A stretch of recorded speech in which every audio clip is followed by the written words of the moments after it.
Terima kasih pemirsa, masih bersama kami dalam Damai Indonesiaku dan kita masuk dalam segmentasi tanya jawab. Saya yakin ini berkaitan dengan tema kita yaitu bagaimana membangun kehidupan yang berkah dengan rajin bersedekah. Banyak sekali pertanyaan yang sudah masuk, namun kita tampung hanya 3 penanya terlebih dahulu. Nanti berikutnya kami juga akan persilahkan. Ada Bapak Nardi terlebih dahulu. Boleh berdiri Bapak Nardi untuk mengajukan pertanyaan dan akan dijawab oleh Ustadz Fauzan terlebih dahulu. Silakan Pak Nardi. Assalamualaikum warahmatullahi wabarakatuh. Waalaikumsalam warahmatullahi wabarakatuh. Perkenalkan, nama saya Sunardi dari Jamaah Masjid Samira Karanganyar. Masya Allah. Izin bertanya Pak Ustadz Fauzi. Ustadz Fauzan. Ustadz Fauzan terlebih dahulu. Ustadz Fauzan, J. mohon maaf. Bagaimana caranya atau ilmunya agar sedekah yang kita lakukan ini benar-benar hati bisa ikhlas atau tulus agar hidup ini semakin berkah, begitu Pak Ustadz. Terima kasih. Matur nuwun. Assalamualaikum warahmatullahi wabarakatuh. Waalaikumsalam warahmatullahi wabarakatuh. Kalau uang 2000-an sih kayaknya tulus ikhlas ya, kalau uang 2000 ya.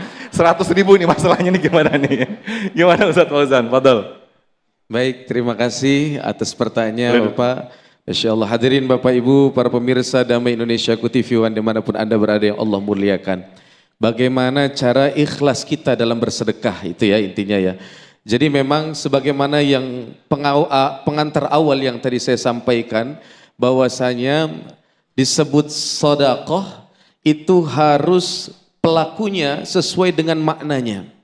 Tulus, jujur, benar.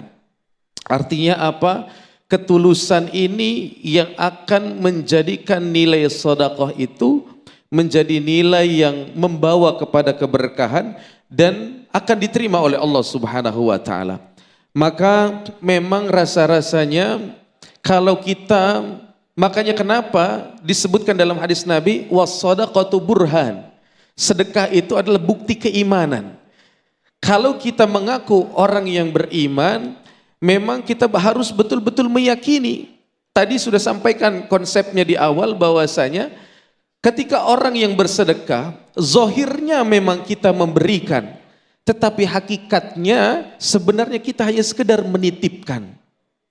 Kenapa orang berat untuk bersedekah? Karena ia merasa memiliki, bukan merasa dititipi atau menitipi. Ya Bu ya? Leres Bu? Iya.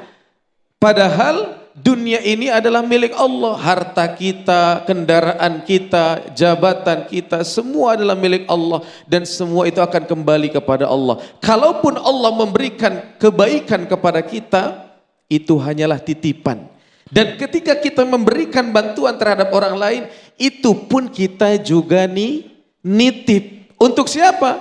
Untuk kita di tabungan kita di akhirat kelak.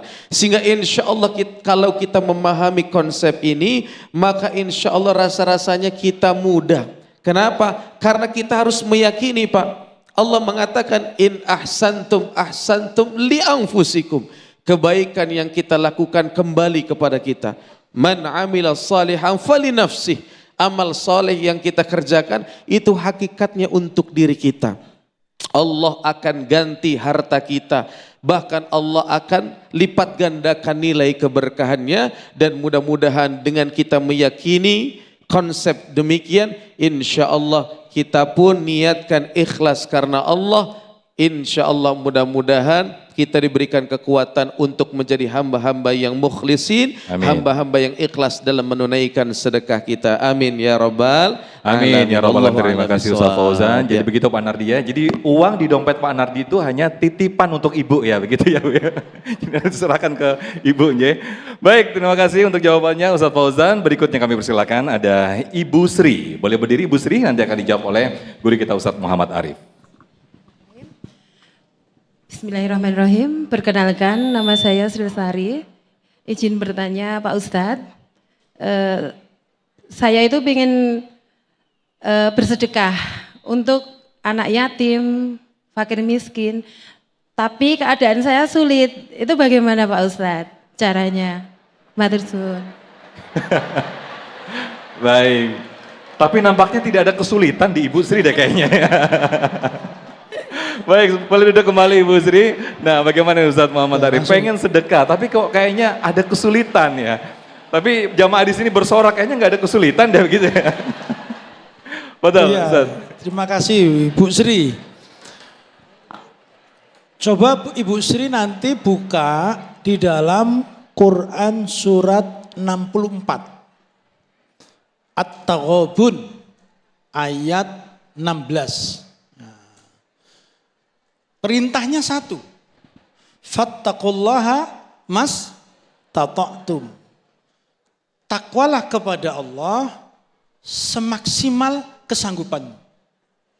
Wa may yuqa syuhha nafsihi wasma'u wa ati'u wa anfiqu khairan li anfusikum wa may yuqa syuhha nafsihi faulaika humul muflihun. Takwa kepada Allah semaksimal kesanggupanmu. Sekalipun satu butir korma. Ya. Satu butir korma dengan orang yang sedekah 1 miliar tapi duitnya 1 triliun. Besar mana Bu? Ini satu butir korma memang betul-betul yang punya itu. Sedangkan yang sedekahnya 1 miliar tapi duitnya triliunan. Itu Bu. Jadi Allah tidak mungkin membebani. Ayat itu menjelaskan takwa kepada Allah semaksimal kesanggupanmu.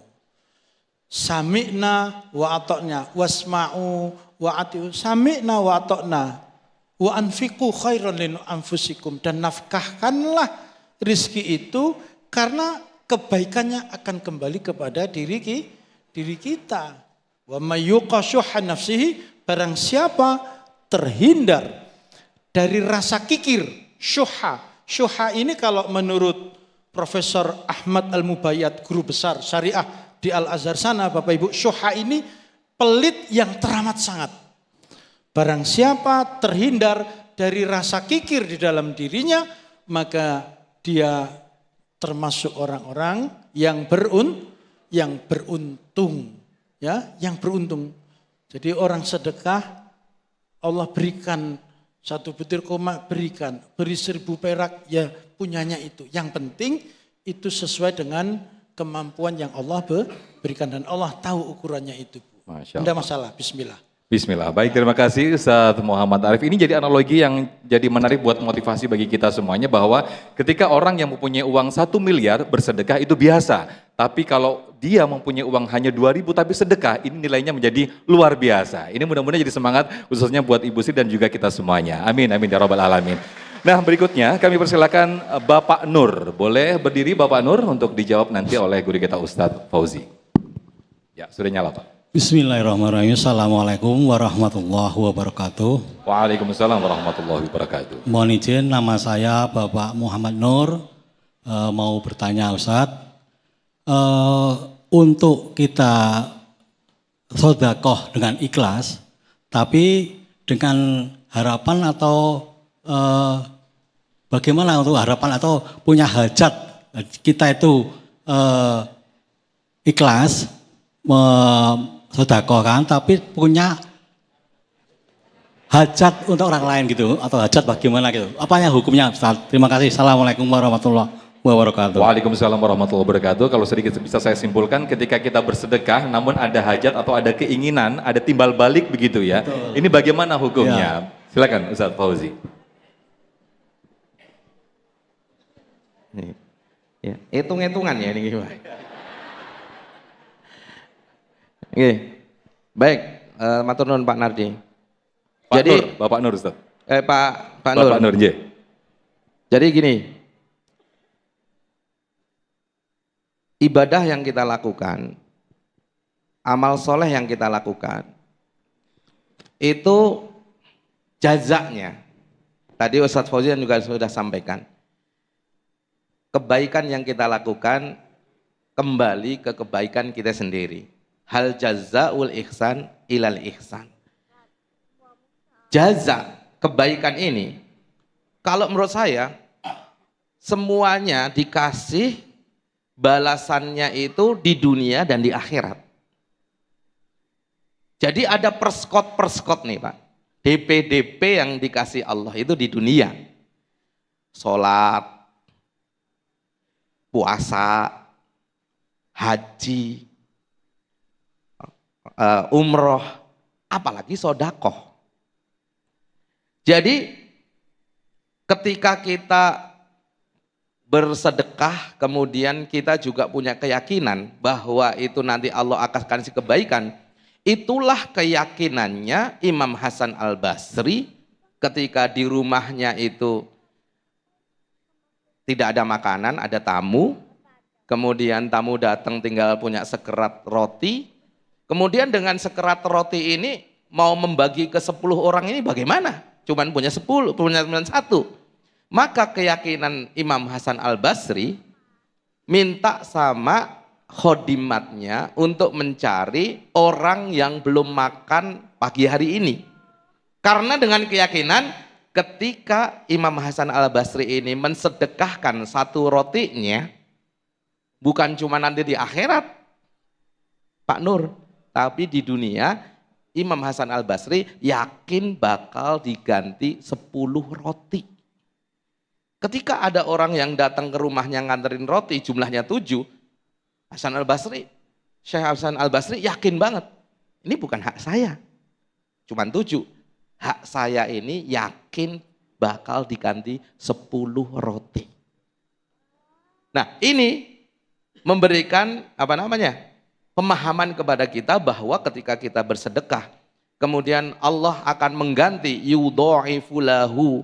Allah akan melipatkan, bukan cuma mengganti Pak, bahkan ganti dilipat gandain, idhofah, ada tambahan dari yang kita keluarin lagi. Maka kata Allah, ketika kita bersedekah itu seperti orang investasi. Orang yang berinvestasi, kita bisnis, ada peluang rugi enggak? Ada. Tapi kalau kita berinvestasi, kita bersedekah kepada Allah, maka jaminannya Allah kasih tijaratan lan tabur. Perniagaan yang enggak pernah rugi, yang akan diganti, bahkan dilipat gandakan oleh Allah.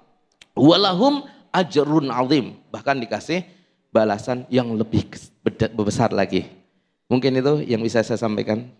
Terima Baik, kasih. Masya Allah. Terima kasih Ustadz Fauzi. Ini mudah-mudahan meyakinkan khususnya Bapak Nur untuk semakin rajin untuk bersedekah dan keyakinan kita insya Allah akan dilipat gandakan oleh Allah Subhanahu Wa Taala rezeki yang sudah kita sedekahkan. Amin, amin ya Rabbal Alamin. Nah pemirsa, selain jamaah yang tadi sudah mengajukan pertanyaan, ada juga pertanyaan Instagram lewat @damai_indonesiaku_tv1 yang nanti akan kami bacakan dan akan dijawab oleh guru-guru kami di segmen berikut. Tetaplah bersama kami dalam Damai Indonesiaku.